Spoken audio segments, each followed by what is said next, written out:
Sige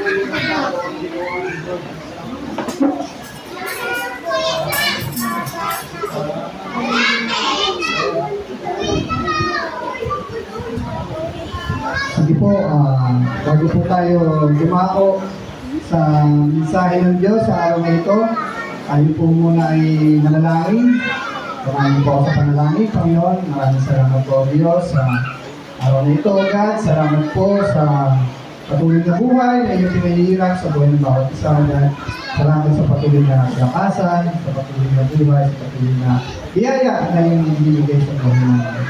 Salamat din, Panginoon, sa pagkakataon muli na ihayag yung salita sa buhay ko, Panginoon. Pero patuloy na mga sa akin, pero patuloy na buhay, Panginoon, sa inyong mensahe, Panginoon, sa umaga nito. Salamat po sa pangalan ni Jesus. Amen.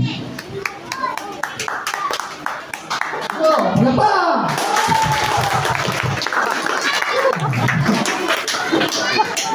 Amen. Kalag talaga si brother. Sa ito uli ay kanina po sa James 1:19-20. Dito, mga kapatid ko minamahal, unawain ninyo ito, maging alisto kayo sa pagkikinig, maingat sa pagsasalita at hindi agad nagagalit. Dahil ang galit ng tao ay hindi nakakatulong upang magawa kung ano ang ayon sa kalooban ng Diyos. Amen. Galit.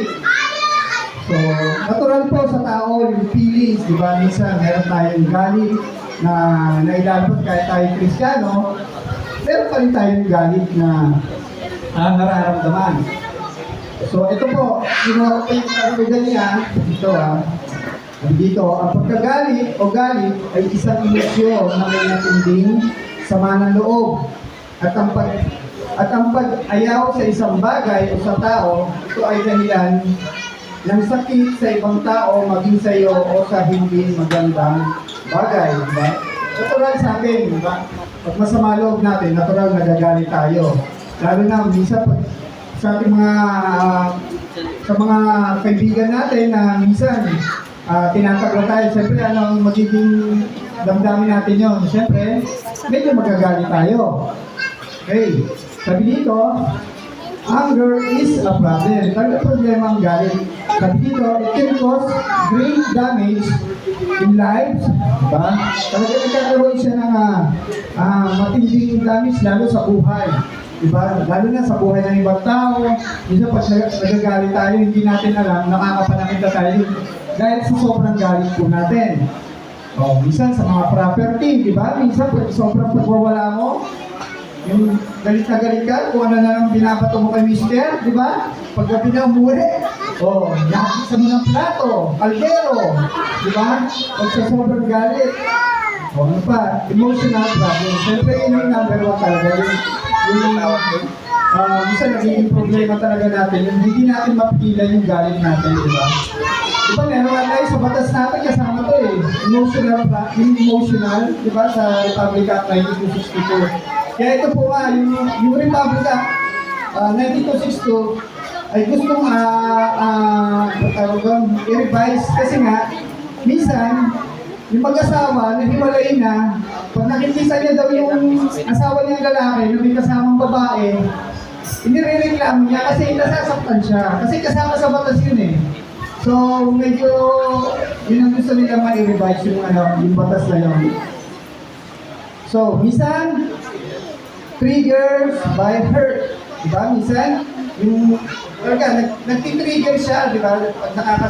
Yung damdamin mo, diba? Halimbawa, sa frustration, yung pagkabigo mo, minsan, naghahanap ka ng trabaho, hindi ka makapaghanap ng trabaho, nagagalit ka, naiinis ka sa sarili mo. Naalala namin si Ayi, yung time na ilang buwan na rin siya naghahanap ng trabaho, naiiyak na siya kasi talagang wala siyang hindi siya natatanggap, pero ikaw ba nun, ilang company yung nag-aano sa kanya, balitak ko yun, ang gagandang company, pero mas pinili niya yung isa yung pinapataga niya ngayon, yung DOS, kasi mas na magagamit niya yung pinag-aralan niya kasi doon.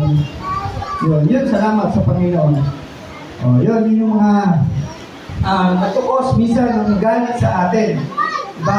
Kung maaalala nyo, si Cain, di ba? Alam niyo po si Cain sa Genesis, mababasa po natin. Ano nyo na lang po para hindi tayo humaba, isulat niya sa Genesis 4:4-5, di ba? Kung mababasa po natin doon, yung naghain sila sa Panginoon, di ba? Kinalugdan ng Diyos si Abel, di ba? Kasi yung mga inihain niya sa Panginoon, mga the best, di ba? Mga magaganda, matataba, malulusog. Di ba? Yun ang binibigyan niya. Samantalang si Cain, ang binibigyan niya ang handog sa Panginoon, yan, yung mga malapit na siguro mamatay, mategi, no? Yung mga may sakit, yan ang mga alam niya eh. Kaya hindi siya pinalulugan ng Diyos. Kaya doon, nagdamdam si Cain kay Abel, di ba? Ang ginawa ni Cain, niyaya niya si Abel sa bukid, di ba? Sabi, Abel, sa tayong bukid, problema tayo. Ay, yun, di ba niyaya niya na si Abel sa bukid? At doon, ginawa niya na yung ipagpatay kay Abel. Kaya, ang ginawa ng Diyos, di ba, pinarusahan si Cain at pinalaya lupay nila, di ba, pinalaya si Cain. Okay. Sige, tutulan tayo no? Okay, ito na. Meron po akong tatlong points po dito. Ito po ay, ito po yung una. Yung righteous anger o yung banal na galit. Diba? Alam niyo po ba yung banal na galit? Kung maaalala niyo ang Panginoon, kumaano natin sa Matthew, ano ba yun? Matthew 21:12-13, hindi siya naglalakad ng Panginoon, di ba, sa simbahan, nakita niya yung mga nagtitinda, di ba po? Mga nagtitinda, di ko alam kung may mga nagsusugal pa doon, bawat. Tapos yung mga nagtitinda, mga malabate. Kasi yung ano ng simbahan ng Diyos, ginawa nilang palengke. O ano nangyari, di ba? Nagalit yung Diyos. Diba? Dahil sa ginawa nila, tatawag yung mga paninda nila. Pero yun ay tinatawag na banal na galit. Sample pa rin po kay David at Goliath. Diba? Si David at Goliath, ang ginawa kasi ni Goliath, kinutya niya si David nung makita niya. Kung mababasa natin yan. Diba? Ganyan nyo na para hindi tayo mapa. Mga 15 minutes tapos tayo. 1 Samuel 17:42-47, makabasa po natin doon kung paano kinutya ni Goliath si David. At hindi na si David ang kinutya niya dito, pati ang Panginoon. Kaya nga sabi ni David doon ngayong araw na ito, ibibigay ka sa akin ng Panginoon at pupugutan ka ng ulo. O, di ba? Nangyari yung sinabi ni David, di ba? Napatay niya si Goliath at ito ay inalay niya sa Panginoon. Di ba? Ganun yung banal na galit. Alam niyo po ba, i-dagdag ko na lang para lumaba tayo. Si Goliath pala, ay napakalaki talagang tao. Ang height niya sa Bible, 9'6". Biro mo gano'ng kataas yun. Talagang sa mga height natin na, si David na, ang height lang ni David, 5'3". Di ba? 5'3". At hindi lang yan, kung mababasa rin natin sa Bible, si Goliath, mas malalaki pa daw yung mga kapatid niya sa kanya. Pero actually noon, alam niyo po, hindi ko kwento, kasi nga, hindi pa talaga ako Christian, hindi ako naniniwala sa mga ganyan. Diyan, ay wala nang giant, di ba? Pero actually, yung nabasa ko talaga sa Bible, di ba? Mababasa niyo po yun sa, sino nagbabasa ng Bible ngayon dito? Pamasimbahan, si Irene. Nabasa mo ba yun, Irene? Sa Genesis 6, di ba? Doon pala nagsimula at nagkaroon talaga tayo ng mga giant ng panahon noon. Di ba po? Kasi nung time na yan, bumaba yung mga anghel at nakipagtalik sila o nakipagniig sa mga tao. At doon lumabas yung mga giant. At hindi lang po yun. Sang-ayon naman to sang-ayon lang po doon sa pag-aaral. Nung time na yun, meron palang mga lumabas na kakaibang tao. Ano bang movie yun? Yung may mga Korean na movie? Yung mga ano sila, yung mga Shrek? Di ba Shrek? Hindi, yung movie na ano? Avatar. Kulay blue yun Yung pinatay ng parang shirt na babae yung hari, siya ang pumatay para siya ang maging para siya yung maging pinaka-head ng mga ng grupo na sinuta ko. Gandang movie yun eh. Ha? Hindi, hindi na wala. Nagigulaan tayo. So yun, yung mga ganong klase po, di ba yung mga yung sa mga games po, yung mga games, di ba yung mga ang lalaki ng katawan, tapos yung medyo ipangit siya, meron naman na medyo okay yung mukha niya, meron may mga pakpak. Actually, meron na pala umagpanahon daw noon, sang-ayon yun sa pag-aaral. Kaya nga ang Diyos, di ba, sa sobrang sama na ng tao nung time na yun, ginunaw niya ang mundo, di ba? Pero po, nung time na yan, kasi sinasabi naman sa mga pag-aaral, itong mga tao na to ay hindi pinayagang makaakyat talaga sa Art of Law. Kasi nga, ang nangang talaga yung lahi ni Naomi eh. Tapos, di ba, dalawang pares ng mga hayop. So yun, kasi nakita ko lang nakita ko lang yung story noon. Kaya sabi ko, ganun pala, bukod sa mga giant, meron pa talagang mga kakaibang nilalang din na nung panahon noon. Yung mga nakikita talaga natin sa movie, sa mga Clash of the Titans, di ba po? Kung i-imaginein mo, yung pag nabasa mo yung Bible, ayun talaga, parang historically, talagang naganap at magaganap pa. Malalaman pa. Nagbasa po talaga kayo ng Bible. Basta yung mga nakikita mo, yung nangyayari sa mga movie, mga pelikula, masasabi na, totoo pala to, na nangyayari, naganap, ganito yung mangyayari sa panahon darating. Yun, dinagdag ko lang po yan para humapa. So hindi, konting lalaman lang din po. Yung kung mga curious po tayo dun sa mga panahon natin, mga pinagmulan natin, doon natin po malalaman talaga yung totoo. Yung mga tanong sa sarili mo, na ba't ganito, ba't ganyan? Ito pala yung sinasabi ng Bible. Totoo pala. Okay? Yun, ang banal na galit. Ito, Ephesians 4:26, sabi dito, kung magagaling man kayo, iwasan ninyo na kayo'y magkasala. Huwag ninyong hayaan lumubugang araw na galit pa rin kayo. Diba? Pwede naman po tayong magalit, lalo tayong mga Kristiyan. Natural po sa atin na magalit. Pero sabi, huwag lang tayong magkakasala. O ano ba? Pag galit ka sa asawa mo, galit ka sa kapatid mo, o ano sabi dito? Hindi lulubog ang araw, dapat ayos na kayo. Diba? Irene? Runway break eh. Dahil nakakatawa si Irene. So yun, diba? Yung kung tayo yung mga galit sa ating mga kapatid, kung natin nahayaan na ito'y tumagal pa.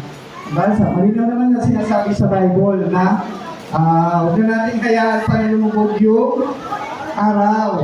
Diba? Meron pa dito yung mababasa niyo sa Matthew. Diba? Sa Matthew 18, 21, 22, nung tinanong ni Pedro, si Jesus, sabi ni Pedro sa ating Panginoon, Panginoon,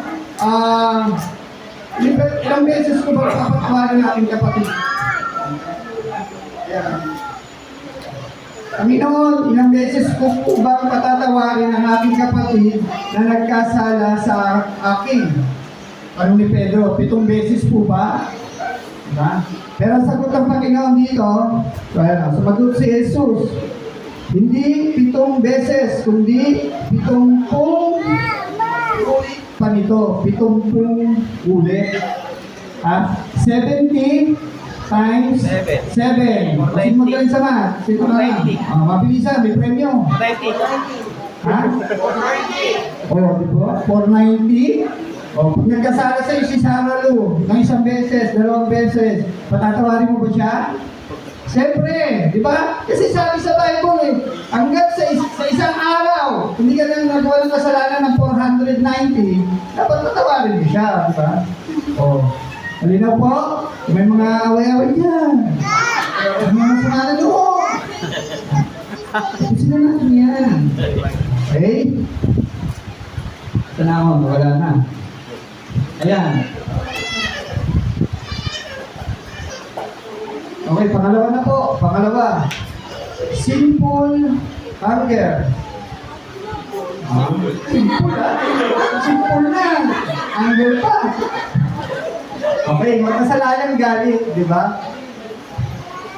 Ito yung aaning natin. Ito, sa letter A, sabi po dito, yung explosive anger. Ito, sabi ng Kawikaan 29:11, kung magagalit ang mangmang ay walang pakundangan.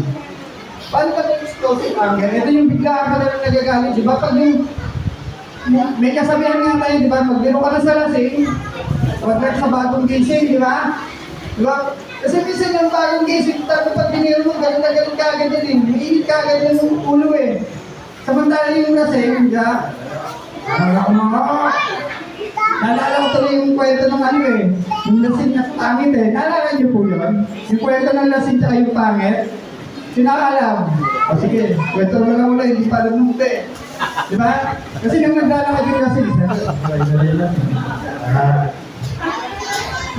parang yung lasing ah, zombie ah. Nasa lupag niya yung pangit. Pangit! Tapos, di siyempre, nakasabi itong ano, yung pangit, sabi niya, lasing! Pangit! Ang pangit mo! Ano, lasing ko! Ang baho ko! Ano gano'n? O, sabi ng lasing, ibali ng lasing! Bukas di na ako lasing, pagtulog ko. Eh, ikaw, bukas, pagising mo, pangit ka pa rin! Wala. Tama naman, may katwiran yung lasing. Bago lang ano, loading. Ayun. Okay. Ayan. Statement. O ito yung sama ng loob. Diba? Pag yung sama ng loob, mabilis ka, ano eh, talagang, mabilis ka magalit, lalo pag nakikita mo yung pinakasarap mo yung galit. Ayan mo yan. Mamaya, marites na. Okay. Meron nga na dito yung kwento. Yung kwento po kay tungkol kay Ahab. Diba si Aring Ahab ay asawa ni Jezebel. Ano rin si Jezebel? Hindi na yung Jezebel na may buntot. Diba? Kahit nasa isip niya si Jezebel yung nasa na yung Serena, diba? Sino ba tumarap nito? Alice Dixon, na Jezebel. Ayun, si Maria, ginanap din pala to, yung panibagong version. Ann Curtis ba yun? Okay. Ito po si Ahab, ay personada niya kasi yung lupa ni, ba to? Ahab, ni Nabot. Yan. Kasi na din yung lupa ni Nabot, napakalaking lupa yun, yung ubusan. So, hinihiling ni Haring Ahab na ibenta sa kanya yung lupa na yun. Pero kasi, di ba yung mga panahon ngayon, pag yung mga mana-mana, ayaw nilang binibili nila yan. Huwag mong ibibenta yung ating mga lupain. So, yun yung naging reason ni Nabot kay Ahab na kaya ayaw niyang ibenta talaga yung lupain nila nung ubasan. So, kasi makita ni Reynang Jezebel na malungkot si Nabot, hindi naglalabas, si Haring Ahab, hindi naglalabas sa kwarto, ayaw kumain. Sinabi niya, tinanong ni Jezebel si Ahab kung bakit siya malungkot at masama ang loob. Yun, kwento niya nga na tinanggihan siya ni Nabot na ibenta nga sa kanya yung kanilang lupain. So, yung malaman ni Jezebel yun, inuutos ni Jezebel na sa sobrang galit niya, inuutos ni Jezebel na patayin si Nabot. Diba? Sa sobrang galit ni Jezebel. Dahil kasi nga, hindi na pagbigyan si Aring Nabot na Aring Ahab na ibenta yung Ohab na lang kaya. Aring Ahab. Yung lupay sa kanya. So, yun. Pinapatay siya ni Jezebel dahil sa sama ng loob. Ito po ay nababasa natin sa 1 King. Isa nyo na nga, 1 King 21 verse 4. Denial. Yung pag-deny natin, like kabangya, di ba? Na minsan pinakausap tayo ng mga taong yung galit sa atin, lalo, di ba? Pag-yayayain lang ng gumala. Kasi hindi nila alam, masama pala yung loob mo sa kanila, di ba? Kaya binibigay mo yun. Diba? Huwag namin hahayaan yung mga sama natin ng loob na hindi mailabas. Kasi talagang pag hindi mo nailabas yan sasabog talaga yan. Di ba? Pag hindi mo naghahanap ka na makakausap. Di ba? Kasi pag hindi mo talaga nailabas, sa iba lalabas yan. Okay. So, ikat ko na po. Mabilis lang, di ba? Chosen response. You can always choose not to be angry. Sabi ng James 1:19, mga kapatid, kung minamahal o kunwari ito, maging gusto kayo sa pakikinig at kaingat sa pagsasalita at hindi agad nagagalit. You can fix your problem on your own, di ba? Kaya naman natin ayusin yung mga galit sa sarili nating pamamaraan. Lalo tayo ay merong Diyos. Diba? Ilapit natin sa Diyos. Diba? Huwag natin sarilinin kung tayo may mga problema. Kung may galit ka kay ate ayin mo, sabihin mo. Diba? Yun yun. Kasi pag tinisip lang natin sa sarili natin yung mga sama natin ng loob, tayo din ang mahihirapan yan kasi magkakaroon tayo ng depression, di ba? Hindi mo alam. Naglalakad ka lang sa college yan. Diba? Alam mo ka. Diba? Diba? Diba? Magiging tulala tayo. Yan magiging cause ng problema mo. We need God's help. Ephesians 4:26-27, sabi dito, kung magagalit mo kayo, iwasan niyo na kayo'y magkasala, huwag ninyong hayaan yung upong araw na dito pa rin kayo. So yun na yun, pinabili na rin. Huwag ninyong bigyan ng pagkakataon ang Diablo. Yun naman, talaga doon. Diba? Huwag natin bigyan ng pagkakataon ng Diablo. Kasi, pag binigyan natin ng pagkakataon ng Diablo, tayo rin na mawawala sa Panginoon, di ba? Huwag natin hayaan na siya na nakainin ng Diablo yung kaisipan natin patungo dun sa kamalian sa kaisipan. Kaya lagi natin ilapit sa Panginoon yung mga sa loobin natin, no? Sabi dito, ito talk it out. O, yan. Ilabas natin. Diba? Ano tayong makakausap, kaibigan, kakilala, kung tayong mga kabataan, magulang, ilapit natin sa Diyos. Pray it out. Diba? Don't sleep it out. Huwag kang matutulog hanggat hindi mo nailalabas yung sama ng loob mo. Diba? Ang hirap kaya nun, habang natutulog ka, diba? Ang dami mong iniisip, napupuyat ka. Diba? Iniisip yung sama ng loob Yun.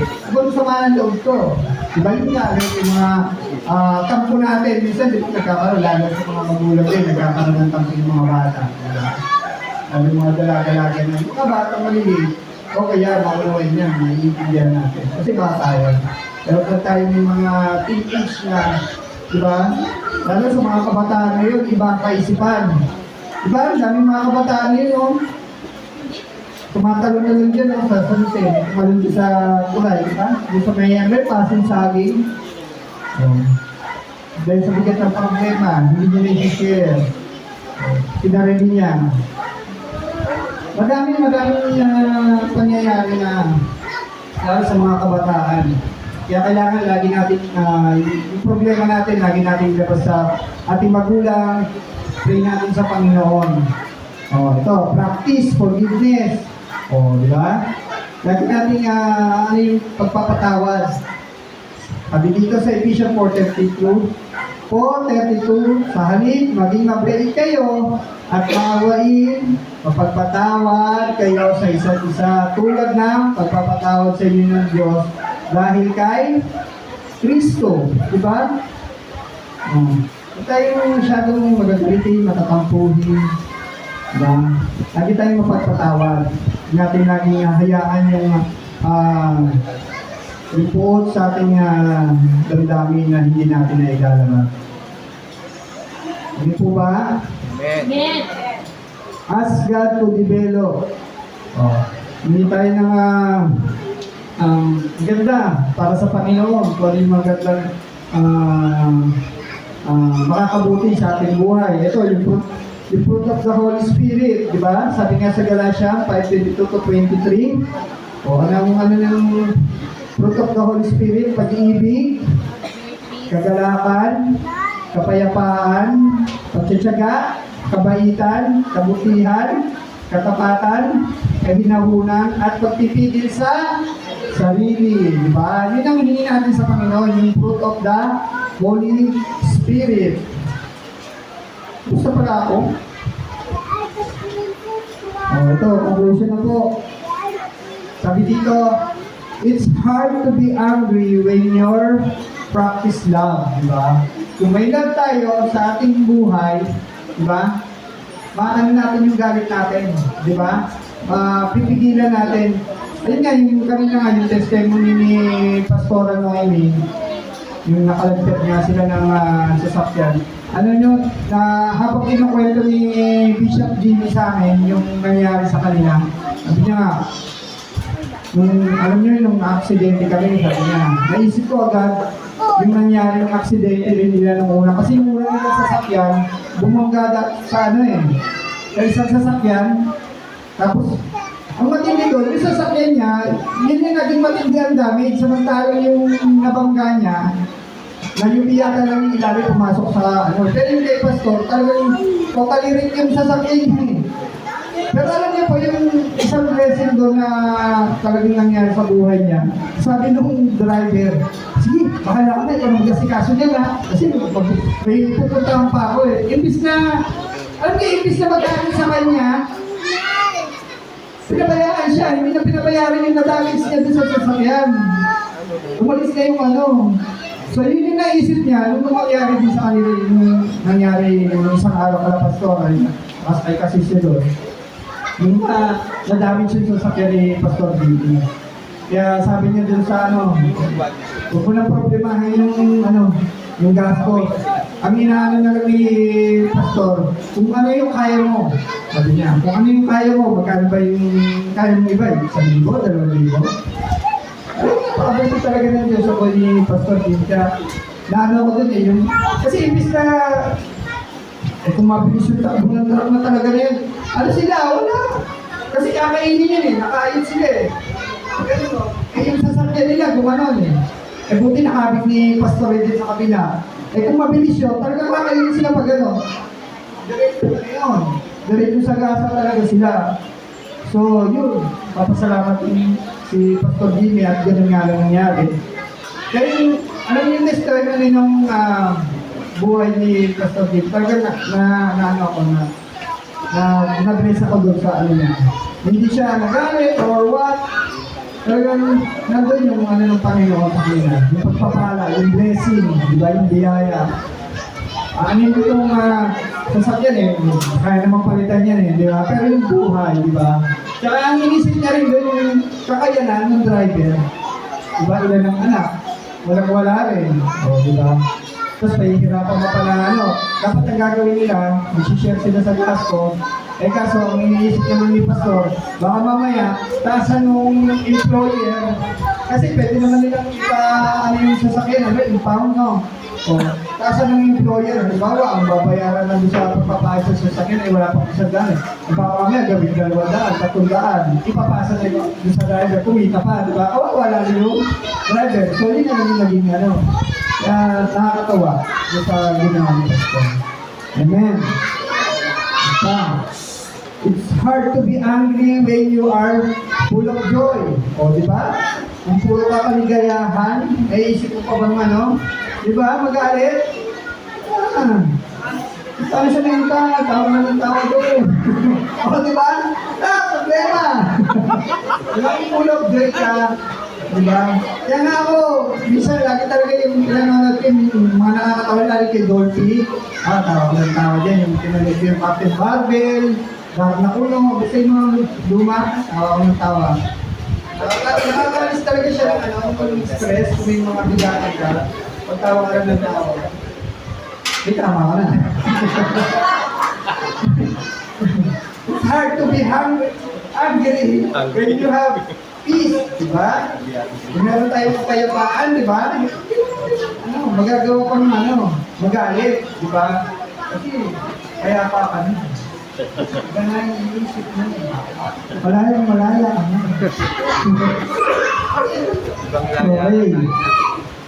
Kindness, di ba? Gentleness at self-control. Kung meron tayong ito, diba, hindi na natin magagawa pang magalit sa kapwa natin o sa mga mahal natin sa buhay. Pero napakalagay talagang self-control. Kasi kailangan mo talagang pigilan yung sarili mo na magalit. Diba? Lalo sa asawa mo na laging pinakumuwi. No? Talagang pigilan mo. Amen? Ito na, last. Leviticus 19:17. Sabi dito, huwag kayong magtatanim ng galit sa inyong kapwa. Huwag mo tayong magtatanim ng galit sa ating kapwa. Lagi lang tayong lumapit sa Panginoon. Diba? Huwag na natin palakihin yung konting bagay, yung mga piso na pag-aawayan nyo pa, pagsasamahan nyo pa ng loob, diba? So, huwag na natin palakihin yung maliit na bagay na hindi naman dapat magtalong o pag-awayan. Huwag na po, ipagpasa Diyos na lang po natin. Kaya salamat sa Panginoon, sa Diyos po ang kapurihan.